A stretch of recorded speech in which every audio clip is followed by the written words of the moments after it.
तो दोस्तों फिलहाल अभी सुज़लॉन का शेयर 11 रुपये 55 पैसे के आसपास चल रहा है। जहां मार्केट आपकी 2% मंदी है, वहीं सुज़लॉन के शेयर में दोस्तों 5% की तेजी है, जो कि एक बड़ी बात है। अगर हम सुज़लॉन का चार्ट देखें तो जैसा आप अपनी स्क्रीन पे देख पा रहे होंगे, ऊपर में स्टॉक 13 रुपये तक गया था, 12 रुपये 80 पैसे का हाई बनाया था। उसके बाद थोड़ी बहुत गिरावट आई थी, कि बाजार में भी एक बड़ी गिरावट आई है उसमें। लेकिन दोस्तों जो 10 से 11 रुपए की रेंज है, स्टॉक उसको सपोर्ट कर रहा है। वहाँ से एक अच्छा खासा सपोर्ट देख रहा है और उसके नीचे नहीं जा रहा है। वहीं से दोस्तों फिर से हमें अब आज एक अपर सर्किट देखने को मिल रहा है स्टॉक में। दोस्तों इस वीडियो में हम बात करने वाले हैं एक बार जो सुज़लॉन के फाइनेंशियल्स है, एक बार उस पर जल्दी से लुक देखेंगे कि कैसे दिख रहे हैं वो। फिर जो लेटेस्ट अपडेट है सुज़लॉन के बारे में वो जानेंगे, और फिर जो स्टॉक में यहाँ से इंपॉर्टेंट लेवल्स होने वाले हैं उसके बारे में डिस्कस करेंगे इस वीडियो में। तो अब ये मैंने screener.in की वेबसाइट खोल ली है। जैसा दोस्तों आप अपनी स्क्रीन पे देख पा रहे होंगे, जो मार्केट कैप है सुज़लॉन की फ़िलहाल अभी, वो है करीब 10,500 करोड़ रुपए की। यानी मार्केट कैप सुज़लॉन की कोई छोटी मोटी नहीं है। कंपनी छोटी मोटी कोई नहीं है, अच्छी खासी बड़ा साइज़ है कंपनी का। और फिर नीचे अब बुक वैल्यू की बात करें तो जैसा आप अपनी स्क्रीन पर देख पा रहे होंगे, बुक वैल्यू फ़िलहाल अभी माइनस में है। यानी बुक वैल्यू पॉजिटिव में नहीं है, रिजर्व्स अभी जो सुज़लॉन के हैं वो माइनस में है। अगर प्राइस टू सेल्स रेशियो की बात करें, जो कि इंपॉर्टेंट हो जाता है अगर कंपनी लॉस मेकिंग है, तो वो है 2.30 के आसपास दोस्तों। यानी ये बहुत कम तो नहीं है, लेकिन बहुत ज़्यादा भी इसे हम नहीं कहेंगे।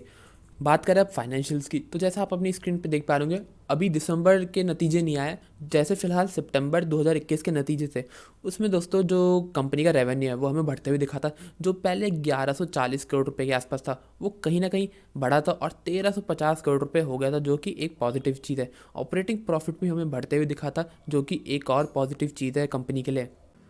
बात करें कंपनी के एनुअल सेल्स की, तो जैसा आप अपनी स्क्रीन पर देख पा रहे होंगे, जो कंपनी की 2010 के आसपास सेल्स थी वो थी करीब 20,000 करोड़ रुपए, और उसी के आसपास दोस्तों चलती रही है सेल्स। लेकिन उस वहाँ से एक बड़ा डिक्लाइन देखने को मिला है हमें 2016 के बाद। और अभी फ़िलहाल जो कंपनी की एनुअल सेल्स आ रही है वो करीब 4 से 5 हज़ार करोड़ रुपए की आ रही है।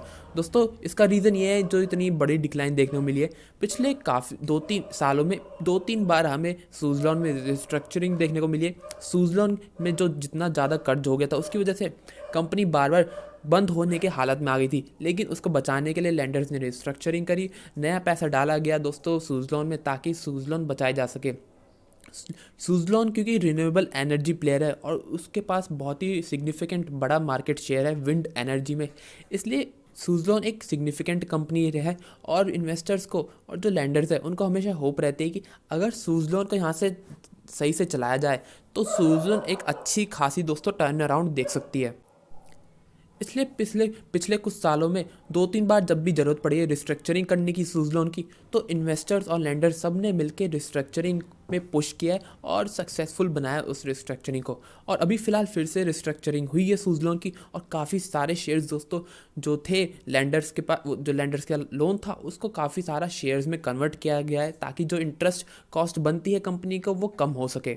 जैसा आप अपनी स्क्रीन पे देख पा रहे होंगे, जो इंटरेस्ट कॉस्ट बन के आ रही थी सुज़लॉन के लिए करीब 2020 में 1300 करोड़ रुपए की सालाना, अब वो हो चुकी है 750 करोड़ रुपए की। वो इसलिए क्योंकि रिस्ट्रक्चरिंग की गई थी, जिसमें काफ़ी सारे लोन को शेयर्स में कन्वर्ट किया गया था। यानी जो लेंडर्स ने लोन दिया था, कर्ज दिया था कंपनी को, उसको इक्विटी शेयर्स में कन्वर्ट किया गया था और उनको एक होल्डिंग दी गई थी कंपनी में। बात करें कि अभी कंपनी पे फिलहाल कितना कर्ज है, तो जैसा आप अपनी स्क्रीन पे देख पा रहे होंगे, 2020 में कंपनी पे 13,000 करोड़ रुपए का कर्ज था, और जो रिजर्व्स थे वो दोस्तों 12,000 करोड़ रुपए के आसपास माइनस में थे। यानी बहुत ही बड़ी नेगेटिव बुक वैल्यू थी कंपनी की। लेकिन काफ़ी सारे कर्ज को क्योंकि शेयर्स में कन्वर्ट किया गया है, इसलिए वो कर्ज रह गया अब 6,600 करोड़ रुपए। और इसलिए शेयर कैपिटल कंपनी की बढ़ी है, क्योंकि काफ़ी सारे नए शेयर्स इशू किए गए हैं उस लोन के बदले। और इसलिए भी जो रिजर्व्स हैं कंपनी के, वो हमें जो 12,000 करोड़ रुपए दिख रहे थे वो माइनस में अब रह गए हैं 5,000 करोड़ रुपए के आसपास। ये दोस्तों हमें जो बात याद रखनी है सुज़लॉन के केस में, जो कंपनी की फेस वैल्यू है अभी वो है करीब 2 रुपये के आसपास। इसमें जो चीज़ है समझने वाली वो है कि कभी भी अगर आगे भी फ्यूचर में कंपनी को ज़रूरत पड़ती है, कोई भी कर्ज कन्वर्ट करना है, आपको इक्विटी शेयर्स में आप कर्ज नहीं चुका पा रहे हैं और आप उसके बदले शेयर्स देना चाह रहे हैं, तो जो रूल्स होते हैं उसके हिसाब से आप फेस वैल्यू से नीचे नहीं दे सकते शेयर्स, फेस वैल्यू के ऊपर किसी भी भाव पर शेयर्स दे सकते हैं। तो क्योंकि कंपनी वैसे जनरली अगर 5 से 10 रुपये फेस वैल्यू होती कंपनी की, तो उसमें जो एक पॉजिटिव चीज़ होती है और सुज़लॉन के लिए वो ये होती कि सुज़लॉन 10 या 5 रुपये की, अगर 10 रुपये की फेस वैल्यू है तो उससे नीचे शेयर्स नहीं दे पाता। और एक बड़े हायर लेवल पे जो कन्वर्जन होता लोन से इक्विटी शेयर्स में वो होता। लेकिन क्योंकि सूजलॉन की वैल्यू 2 रुपये ही है फेस वैल्यू, इसलिए 2 रुपये फेस वैल्यू या उसके थोड़ा सा ऊपर भी आगे फ्यूचर में भी जो कन्वर्जन है वो हो सकता है, फुल चांस है। अगर आगे भी कंपनी जो कर्ज है अब 6,600 करोड़ रुपए का रह गया है, उसे चुकाने में असफल रहती है तो जो ये फेस वैल्यू है कम सूजलॉन की सिर्फ 2 रुपये, इसका ये एक नेगेटिव चीज़ है।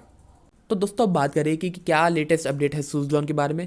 तो कंपनी के बहुत ही जल्द नतीजे आने वाले हैं, और कब आएंगे दोस्तों, कल आने वाले हैं 28 जनवरी को नतीजे, जिसमें हो सकता है कि कोई हमें एक बड़ा अपडेट आते हुए दिखे सूजलॉन के बारे में। फिलहाल कोई और अपडेट नहीं है सूजलॉन के बारे में। अब बात करें स्टॉक के जो लेवल्स हैं उसके बारे में, तो दोस्तों जो 10 से 11 रुपए की रेंज है, फिलहाल अभी स्टॉक कहीं ना कहीं इस रेंज को एक सपोर्ट के तरफ मान रहा है। और यहाँ से अभी कल परसों उसने जो मार्केट में इतनी बड़ी गिरावट देखने को मिली थी हमें, वहाँ से एक अच्छा खासा सपोर्ट देखा है और इस रेंज को तोड़ा नहीं, इसके नीचे नहीं गया अच्छी तरह, और वहाँ से एक बाउंस बैक देखने को मिल रहा है और फिलहाल अभी अपर सर्किट पे है। तो माना जा सकता है कि 10 से 11 रुपए की एक सपोर्ट रेंज है फिलहाल सूजलॉन के लिए। अगर आने वाले फ्यूचर में ये टूटती है तो जो नीचे में सपोर्ट लेवल रहेगा वो रहेगा एक बार के लिए 8 रुपये का आपका। लेकिन अभी बात करें कि स्टॉक में अभी फिलहाल तो तेज़ी दिख रही है, तो अपर लेवल्स में क्या रेजिस्टेंस, क्या टारगेट होने वाले हैं स्टॉक के लिए। तो दोस्तों यहाँ से अगर स्टॉक बढ़ता रहता है, इस स्टॉक में तेज़ी बनी रहती है, तो जो एक टारगेट है जहाँ स्टॉक पहुँच सकता है वो है 15 रुपये का। अगर नतीजे में दोस्तों कोई ज़्यादा खास चीज़ नहीं आती है तो जो एक फेयर टारगेट बनेगा स्टॉक का, जो भी price to sales ratio, company जो भी हालत है, जो भी कंपनी ने लोन को कन्वर्ट किया इक्विटी शेयर्स में, और जो भी सब फाइनेंशियल्स है उनको देखते हुए जो मुझे फेयर टारगेट दिखता है सूजलॉन में, जहाँ तक स्टॉक में अगर इंटरेस्ट बना रहता है बायर्स का। क्योंकि दोस्तों सूजलॉन का एक अच्छा खासा मार्केट शेयर है विंड एनर्जी में, और गवर्नमेंट का फोकस है कि जो भी रिन्यूएबल एनर्जी है उसको यहाँ से अच्छा खासा बढ़ाना है। जो अभी फ़िलहाल हमारी 100 गीगावाट के आसपास कैपेसिटी है रिन्यूएबल एनर्जी की, उसको यहाँ से 500 गीगावाट पहुँचाना है, जो कि एक पॉजिटिव न्यूज़ है सूजलॉन के लिए। यानी एक बहुत ही बड़ा मार्केट है जिसमें आने वाले समय में अच्छी खासी अपॉर्चुनिटीज़ मिलने वाली है और अच्छी खासी ग्रोथ होने वाली है। इन सब चीज़ों को देखते हुए लगता है कि सूजलॉन अगर इंटरेस्ट बना रहता है बायर्स का तो 15 रुपये तक जा सकता है। लेकिन दोस्तों अगर नतीजों में कुछ खास आ जाता है, कंपनी का जो लॉस है अभी फ़िलहाल, क्योंकि कंपनी लॉस कर रही है हर क्वार्टर में, लॉस ख़त्म हो जाता है और कंपनी प्रॉफिट में आ जाती है, तो दोस्तों ऊपर के भी टारगेट खुल सकते हैं और हो सकता है स्टॉक 15 रुपये के ऊपर भी अच्छा खासा चला जाए। क्योंकि नतीजे कल ही आ जाएंगे तो उसी के हिसाब से हमें पता चल जाएगा कि कहाँ तक वैसे टारगेट खुल सकते हैं स्टॉक के लिए, कैसे नतीजे हैं।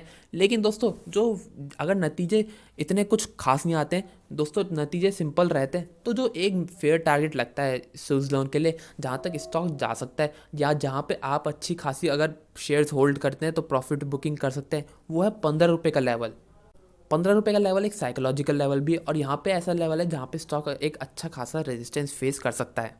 लेकिन अगर जो कल नतीजे आने वाले हैं उसमें कुछ दोस्तों नेगेटिव सरप्राइज आ जाता है या नतीजे ख़राब आते हैं, तो हो सकता है कि जो 10 से 11 रुपये की रेंज है जिसको अभी फ़िलहाल स्टॉक रेस्पेक्ट कर रहा है उसको तोड़ दे और उसके नीचे चला जाए, जो कि एक नेगेटिव चीज़ है दोस्तों। और अगर नीचे चला जाए तो जैसे मैंने बताया कि जो पहले 8 रुपये के लेवल है वहाँ पे एक सपोर्ट देख सकता है स्टॉक, और एक बार के लिए अगर वो भी लेवल टूट जाता है तो हो सकता है फिर स्टॉक उसके भी नीचे चला जाए। तो ये रिस्क रहेगा। जो कल नतीजे आने वाले हैं वो इंपॉर्टेंट रहेंगे कि कैसे आते हैं। फिलहाल कोई और अपडेट नहीं है सूजलॉन एनर्जी के बारे में। अगर दोस्तों कोई और अपडेट आता है तो उसके बारे में हम अगली वीडियो में जरूर डिस्कस करेंगे। ये वीडियो यहीं तक थी। अगर आपको वीडियो अच्छी लगे तो लाइक जरूर कीजिएगा, चैनल को जरूर सब्सक्राइब कर लीजिए ताकि आपको अपडेट्स मिलते रहे। धन्यवाद।